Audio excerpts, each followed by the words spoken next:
こんばんは。シンプルに暮らす40代独身 OL のあきです。今回は2025年上半期に捨ててよかったもの7選をご紹介します。また、捨て方に注意が必要なものは処分方法も紹介します。皆さんの断捨離や捨て活のヒントになったら嬉しいです。このチャンネルでは無駄なものを減らし、好きなものだけに囲まれて暮らすシンプルライフを発信しています。すっきり暮らしたい方はぜひチャンネル登録もお願いします。上半期捨ててよかったもの1つ目は靴です。靴が原因でコーデが決まらないことが多く、コーデに合う靴を買い足しているうちに気づけば20足まで増えていました。靴が大好きってわけではないのに、この量は多すぎだなと感じていました。私はまず洋服を減らしたことで、おのずと靴もある程度は減らすことができたのですが、途中からは停滞していました。しかしこの上半期、ついに目標だった6足に絞ることができました。6足を目指していた理由は、シューズクローゼットの一段に収まるのが6足だったからです。靴を減らしてからシューズクローゼットの見た目もすっきりしましたし、取り出しやすく、また履いてない靴を見るたびにもったいないから近々履かなきゃとか、捨てようかなどうしようかなと悩んでいた気分の重さもなくなりました。とはいえ今もこの靴コーデに合ってないかもと感じるものが多くあります。靴とバッグの色を合わせるとコーデがまとまると聞いたので、今後は靴とバッグのベースカラーを決めてバッグも合わせて見直していこうと思います。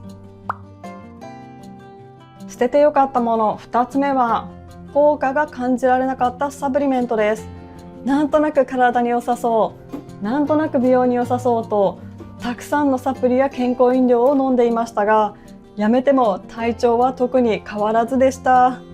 サプリは意外に場所も取るし、特に美容系は高額なものも多いので、やめてすっきりしました。また私は神経質なので、何時になったらこのサプリを飲まなきゃというのが頭の隅にいつもあり、逆にそれがストレスで不健康だった気がします。今はその強迫観念からも解放されて、気持ちが軽やかになりました。ただ全部やめたわけではなくて、貧血対策の鉄、眼性疲労対策の DHA、PMS ケア、プロテインの4つは続けています。以前は欲張って飲みすぎていたので、取捨選択が必要だったなと思います。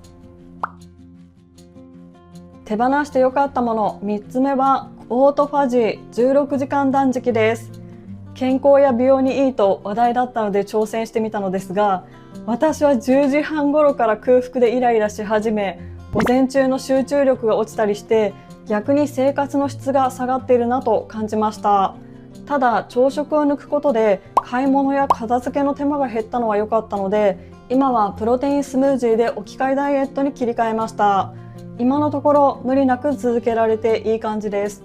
今までお腹は空いていなくても、なんとなく習慣で朝食をとっていて、胃がもたれてランチも夜ご飯も美味しく食べれませんでしたが、今はお昼も夜も美味しく食べることができています。ちゃんとした朝食を食べることは、胃が弱い私の体質には合っていなかったんだなと思いました。私は朝ごはんは食べるものだとか、こういうものだという固定概念が強くあるので、まだまだ必要でないのに行っていることが多そうです。手放してよかったもの4つ目は、美容サロンに通いすぎる習慣です。コンプレックスをなんとかしたくて、髪質改善、深爪矯正、よもぎ蒸骨盤矯正、シミ治療と、今思えばとんでもない数のサロンに通っていて、休日はとにかく忙しく、お金も驚きのスピードでなくなっていました。年始に一旦最低限にしてみようと、今は美容院、眉毛サロン、ピラティスの3つに絞りましたが、これもサプリメントと同様何の変化もなく、もしかして行かなくてもよかったのかもと思っています。ただ深爪もシミも気になるは気になるので、後輩が1年に1個悪いところを直しているよと話していて、私も一度に欲張らず1年に1個ペースで進めていこうかなと思っています。手放してよかったもの5つ目は植物です。賛否両論あると思うので入れるか悩んだのですが、年始の動画で紹介していて、コメントで長年悩んでいたけどおかげで決心ついたよといただいたので、私と同様悩んでいる方が少しでも気持ちが楽になればと思い入れることにしました。我が家は日当たりが悪いため、毎朝植物をベランダに出して夜は戻してという手間が重荷になっていました。忙しくて外に出せなかった日は罪悪感があったり、毎日頑張ってベランダに出しているのに元気がない植物を見ると気持ちが重くなっていました。ある時、植物と波長が合わなくなったら手放してもいいという記事を見て、ようやく決心がつきました。植物の手放しについてかわいそうというコメントも多くいただきました。私もすごく迷いました。でもミニマリスト筆子さんのブログを読んで考え方が少し整理できました。筆子さんは植物を手放すことを殺すことと考えているなら、野菜や果物を食べたり切り花を飾ったりすることも同じになりますよねと書かれていました。私たちは普段野菜を食べたり花を飾ったりして生きていますが、その時命を奪っているという感覚はあまりないと思います。観葉植物も切り花も野菜も果物も人間が一定の用途に使うために商業的に栽培されており、消費したら命が終わることは想定内のこと。もういらないなぁと思うものを持ち続けていることは不要品を捨てない言い訳に聞こえます。これを機会に自分と植物との関係について考えて、自分にも環境にもいい付き合い方を模索して実践すれば、今回観葉植物を捨てることは無駄にならないと思いますと書かれており、この言葉を読んで私も罪悪感だけで持ち続けているのは違うかもしれないと思いました。気になる方は概要欄にリンクを貼るのでぜひ読んでみてください。植物の手放し方は自治体によってルールが違いますが、コメントで教えてもらったのがジモティーでお譲りもできるみたいです。悩んでいる方は活用してみてください。手放してよかったもの6つ目は Apple Watch です。あれば便利な気もするのですが、いまいち使いこなせず、めちゃくちゃ迷ったのですが手放しました。手放した一番の理由は、パソコン、iPad、iPhone、ワイヤレスイヤホンと充電するものが多すぎてストレスだったことです。特に Apple Watch は充電器の種類が違うので、配線が増え、見るたびに嫌悪感を抱いていました。断捨離の提唱者、山下秀子さんの動画で、見てうんざりするのは自分が管理できるものの量を超えているからというのを知り、思い切って手放すことにしました。そうしたら意外と何にも困らず、むしろ充電を気にせずに済むので快適に過ごせています。こういうあったら便利なものは意外となくても困らないですね。我が家はキッチンの便利グッズも多いので、下半期に見直す予定です。手放してよかったもの最後です。7つ目は思い切りました。テレビです。テレビなし生活は想像以上に快適でした。